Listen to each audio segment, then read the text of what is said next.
I started reading and started learning and digging in history. And with everything I learned from the 8 people that were teaching me, I taught Redman.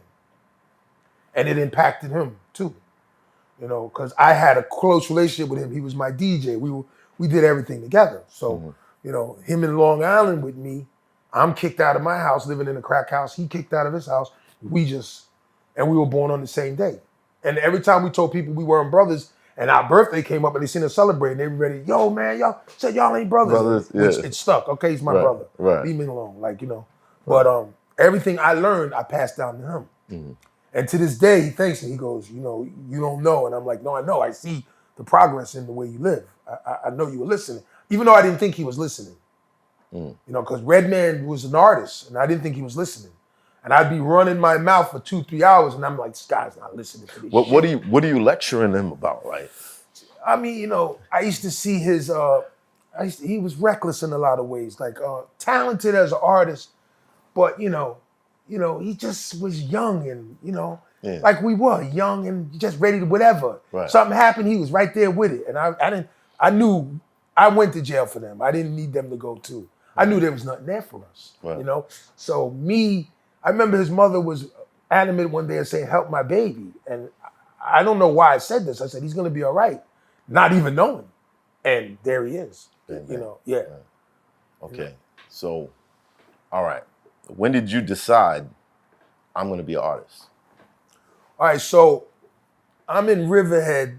I'm in the Max joint. And no, I'm in Yaphank. And I'm not boxing now. I'm locked up. What are you locked up for? Because, the word nigger, I was, growing up thinking that my culture is a nigger, right? Mm-hmm. I had no idea what a nigger was till my grandmother told me, my mother's mother, who's from Barbados. Mm-hmm. So the white kid tells me on the block, he says, I'm having a bad day. I'm heading for the Empire State Games. I done won all my fights. Everybody's happy. Kevin Madison Square Garden is coming into his own. I'm going to be this guy. I was groomed to be the next, Muhammad Ali, Sugar Ray Robinson, fast fighter. I like that Kevin Madison Square Garden. Right. Well, that's what it was. It's a true story. Right. It was a true story. And my brother boxed ever since he was 2 years old. This is what we were doing. So when my father would come home from work, he was a truck driver, he would bring boxing magazines. I'm 8 years old. And he would say, because my mother was live. Like she didn't, like if something happened with my mother, like that Brooklyn shit was for real. You couldn't come in the house with that shit and be like, oh, she wasn't going for it. You going back outside and take the whole crew with you. And don't come back in there till it's handled. So that was our demeanor and our personality. I didn't have fear for it because I really feared her more than that. Right. So me being, and then the word nigger was, like I said, I didn't know what the term was, right? The word nigger is a very big subject in my vocabulary now because it doesn't mean black. But I didn't know that then.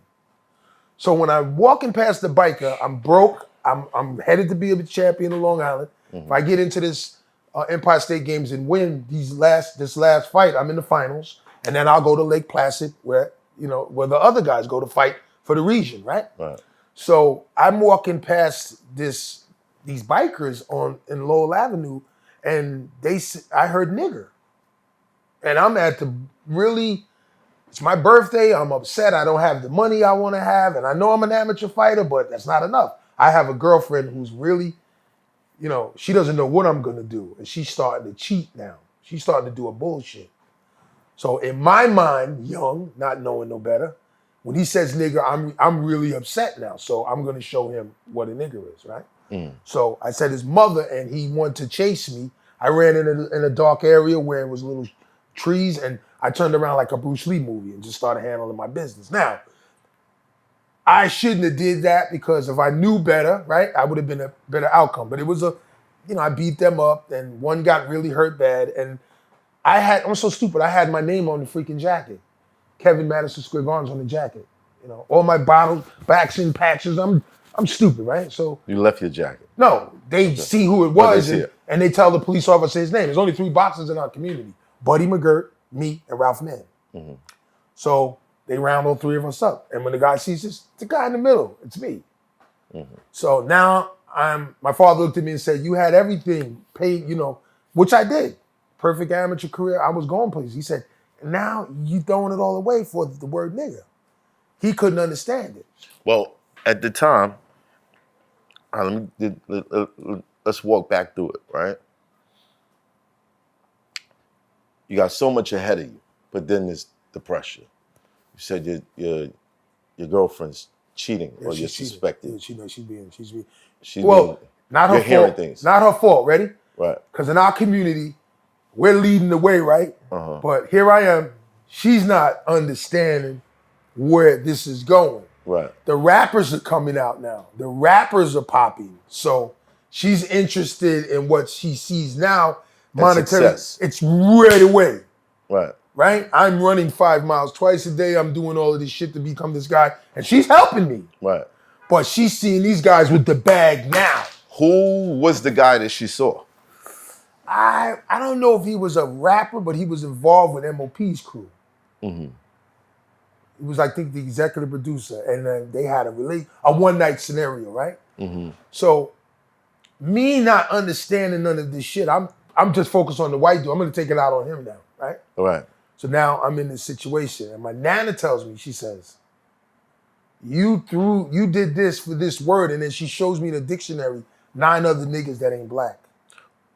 And I'm like tripping. Well, how did it feel beating the snot out of those guys? It felt good.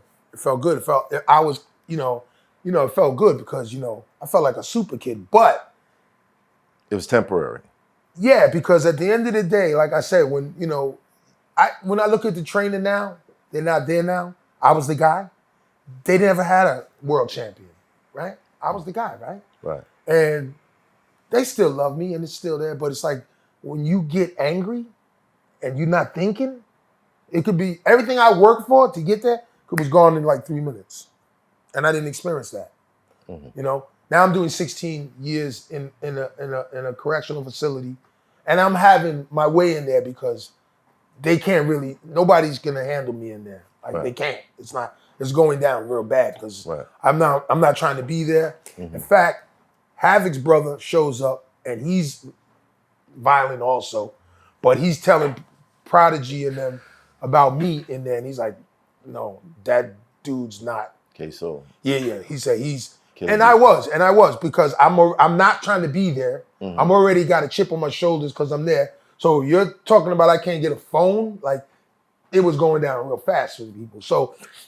And I wasn't proud of that neither because I didn't want to do that, but mm-hmm. I had the ability to do it and I had the cardio to back it. So I did it to survive. Now, when I got my head together and said, okay, now you have to rap now because by the time you get out, you're not going to be able to box. You know what I mean? And it was true. It was like, and when I tried. Why was that? It was so funny because when I tried to go back and I got out, those abilities were gone. Like, I mean, not totally gone. But on that level, they were gone. I couldn't get in there with them anymore. I was still the guy here, but I couldn't get in there at that level no more. And so is that when you decided to steal DMX's rhyme book? Well, here's the thing with that. This is the thing with X, right? Right. This was ironic. Because you met DMX in jail. Yeah, I love X. Rest in peace, Killer B. Rest in peace, I love X, but here's the thing. Math Hoffa, I'm back with 100 opinions, and I'm here with... Trapper turn smack rapper. Only smack rapper that you know. Nas or Jim Jones? You talking about like who rap better? Yo, bro, I'm gonna keep it real, bro. I'm gonna have to go with Jim Jones, bro. I'm gonna have to go with Jim Jones, but it makes sense. But hold on, but time out. Definitely makes sense. But time out, hold on. When you want to talk about woke rapping and all that, Nas got it. But I don't know Jim. Rapping? You know what I'm talking about, bro. Like that Malcolm X rapping, bro. Fetty Wap is better than Jim Jones.